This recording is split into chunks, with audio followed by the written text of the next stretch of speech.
Last night, the Gilas Pilipinas squared off with another Lithuanian select team, this time composed of young players who are mostly playing in college and some playing in professional leagues.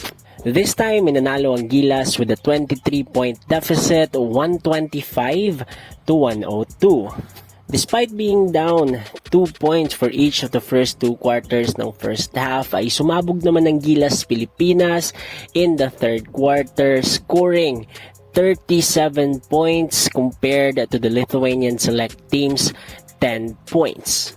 Resulting para manalo ang Gilas Pilipinas ng kanilang third tune-up game sa kanilang tune-up game sa Europe.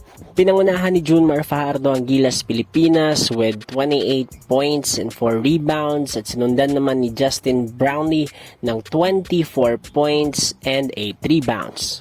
4 more players from the Gilas Pilipinas scored over 10 points, with Kiefer Ravenna scoring 18, CJ Perez with 14, and Renzo Bando with 12, while Jamie Malonzo also scored 11 points to help the Gilas Pilipinas over the Lithuanian select team. Kapansin-pansin na medyo nag-i-improve na nga ang laruan ng ating mga national players such as Junmar Fajardo scoring a game-high 28 points as he did last night, and it's showing na kahit papano ay lumalabas na ang laro ng bawat isang player sa Gilas Pilipinas. But nevertheless, we're yet to see them actually play in a very competitive game against another national team. Let's keep in mind na ang nakalaban nila ay composed only of young players from select Lithuanian colleges and professional leagues. But anyway, let's just stay positive knowing na at the very least ay nagiging fit na maglaro ang ating mga Gilas Pilipinas players and a bit more ready sa nalalapit na FIBA World Cup 2023. With the said game ay official lang natapos ang tune-up games ng Gilas Pilipinas sa Europe, but yet we are still not able to see some of the key players play or train with the Gilas Pilipinas as of late.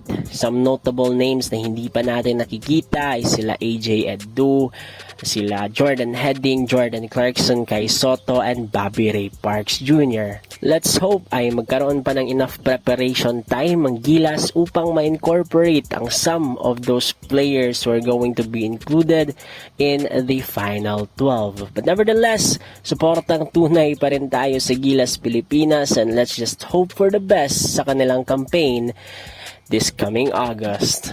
But anyway, that's the end of the video. If you like these types of videos, please like this video, subscribe to this channel so that you'll be updated with some of our future uploads. So with that being said, ciao.